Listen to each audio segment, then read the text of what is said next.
Hello, everyone. The story I will tell you today takes place in Connecticut, a state in the New England region of the United States, known for its lush forests and historic homes.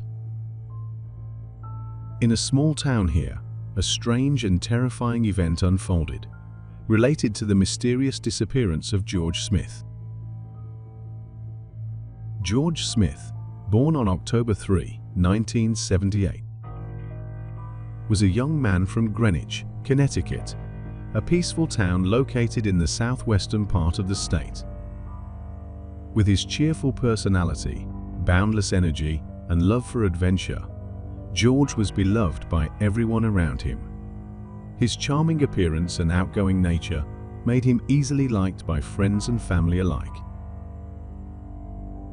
Just 11 days after marrying Jennifer Hagel, George embarked on a honeymoon that seemed like the perfect beginning to their new life together. It was a 2-week journey aboard a Mediterranean cruise, stopping in Greece, Turkey, Italy, and several other stunning destinations. The trip appeared to be a beautiful memory of a newlywed couple, a small family full of happiness.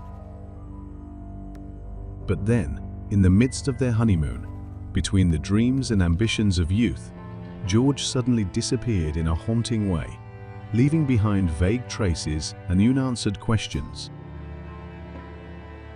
His family, filled with unimaginable grief, could only live in anxiety and fear. To better understand the case and the strange stories surrounding it, let's begin our investigation now. Around 8 a.m. on July 5, 2005, a 16-year-old girl happened to look out of her window on the 7th floor of the cruise ship Brilliant Sea. Suddenly, she noticed a long streak of blood running across the bottom of an overturned lifeboat, tightly secured to the ship's side. It appeared that someone had fallen from above onto the lifeboat and then continued to fall into the sea. At that moment, the ship was entering Turkish territorial waters. The horrifying events began on a night that seemed filled with dreams and possibilities. Among the rooms on the upper floors, room 9062, where newlyweds George Smith and Jennifer Hagel were staying, went unanswered when security knocked. According to the passenger list, they were supposed to be in the room. Unable to find them, security was forced to open the door at 8:40 a.m. When the door was opened, the room was empty, with no one inside. The belongings were in disarray, and there were traces of blood. It wasn't until 10 a.m. that Jennifer was found among nearly 2,500 passengers on board, enjoying a pre-scheduled massage appointment. She had no idea where her husband was after they had parted ways in a drunken state the night before. At noon that day, Turkish police began collecting evidence, taking photographs, collecting blood samples, and fingerprinting on the lifeboat, in the room, and on the balcony railing. Blood was found on the carpet, bed linens, towels, and pillow. On the balcony, an odd chair was found leaning against the ship's railing, which was against usual practice, and on the railing, there were marks that appeared to be from a man. The balcony door and curtains were both shut, and the blood on the top of the lifeboat and in the room was confirmed to belong to George. A key piece of evidence came from the testimony of an American police officer who lived next to George and Jennifer's room. According to him, around 4 a.m. he heard noise coming from their room, so he knocked on the wall to warn them and called the service department.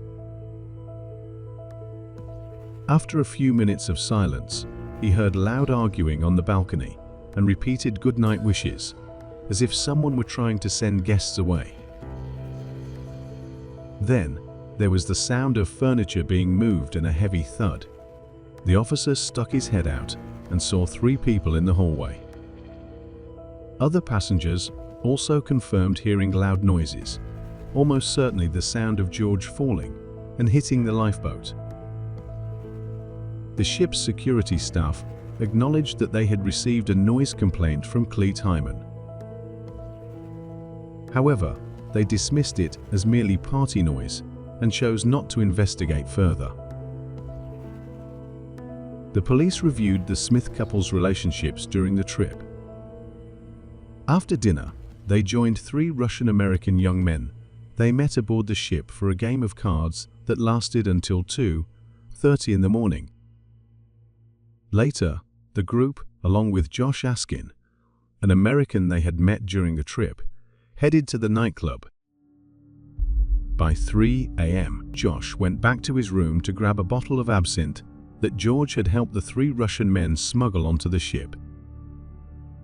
Soon after, housekeeping staff saw George and the group of young men drinking, while Jennifer, intoxicated, was dancing in the arms of Lloyd Botha, the casino floor supervisor.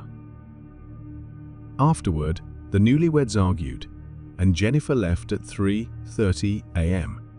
According to the testimony of the Russian group, around 4 a.m., they brought George back to his room, took off his shoes, and put him in bed before returning to their own rooms. Jennifer couldn't recall where she went, but around 4:30 a.m., 2 security guards and a female supervisor found her, drunk, lying in the hallway, and brought her back to her room at 4:52 a.m. According to the ship's owner, Jennifer left the bar alone at around 3:20 a.m. A manager noticed her stumbling and stepped in to assist, helping her up to the 9th deck. Jennifer assured him that she was fine, so he left her there. However, about an hour later, a security officer found Jennifer asleep in the hallway and escorted her back to her cabin, with no sign of George anywhere. The footage captured by the camera at the casino was the last sighting of George Smith.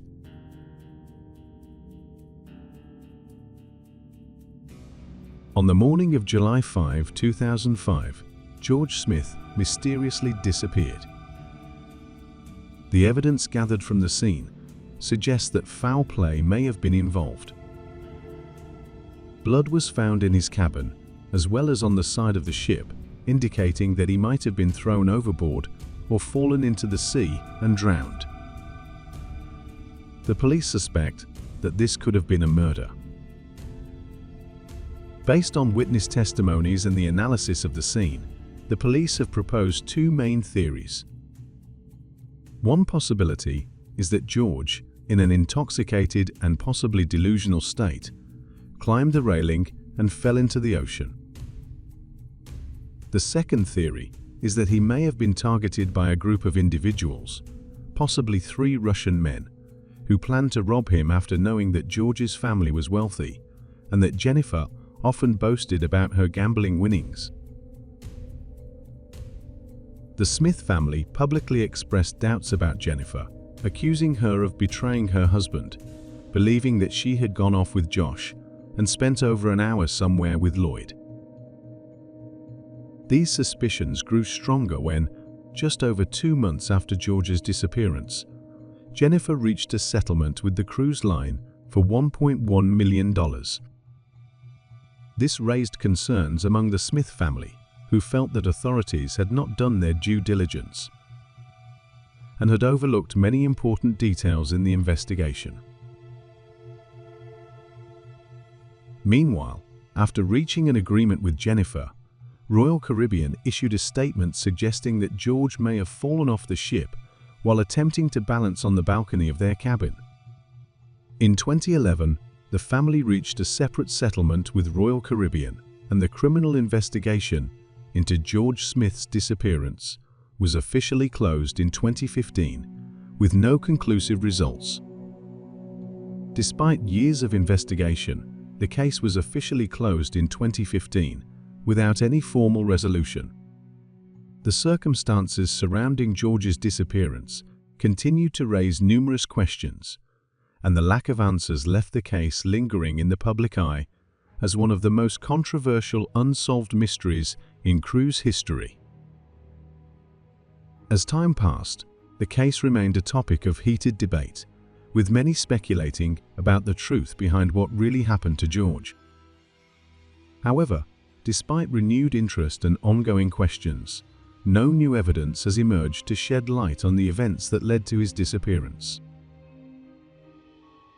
One of the factors that has made the George Smith case even more complex is the death of one of the 3 young men initially suspected to be involved in his disappearance.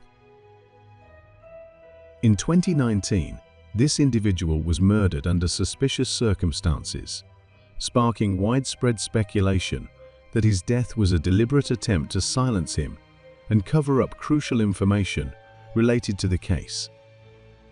Despite the mysterious nature of this death, law enforcement did not have sufficient evidence to directly link it to George's disappearance, leaving the case shrouded in even more uncertainty.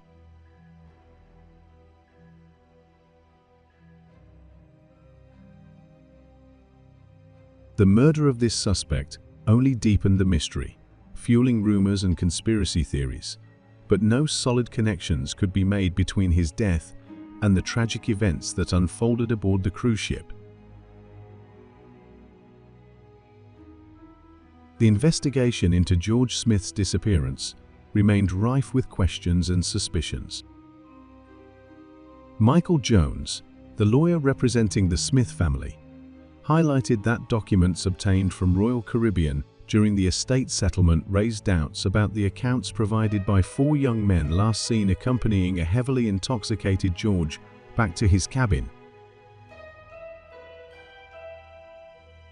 Despite their claims of innocence, Jones noted that Josh Askin, one of these men and a former student at San Diego State University, failed an FBI polygraph test. Furthermore, Askin invoked his Fifth Amendment right when questioned about George's disappearance.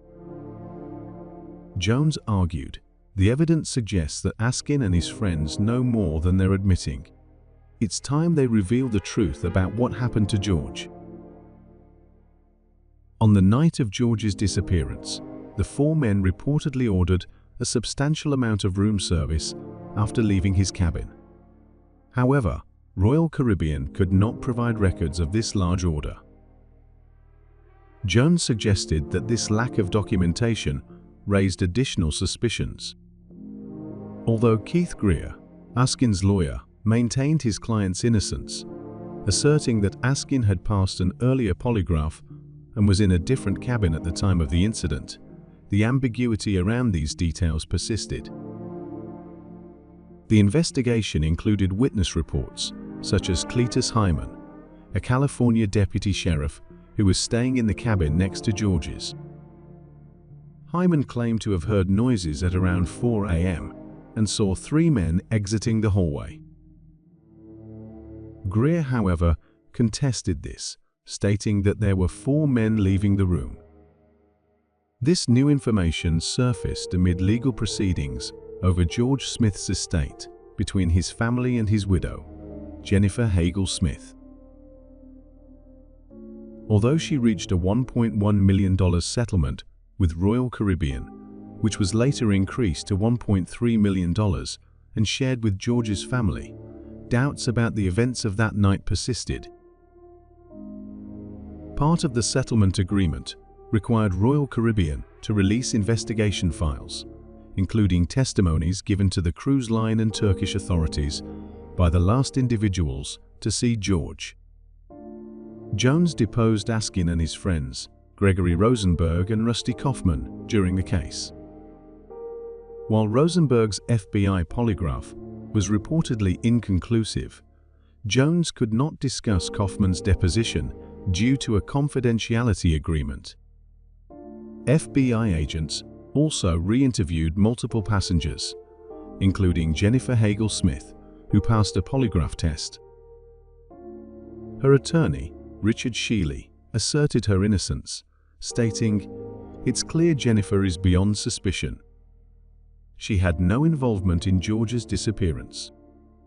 Shealy expressed hope for closure, saying, I hope the investigation finally provides answers for everyone involved.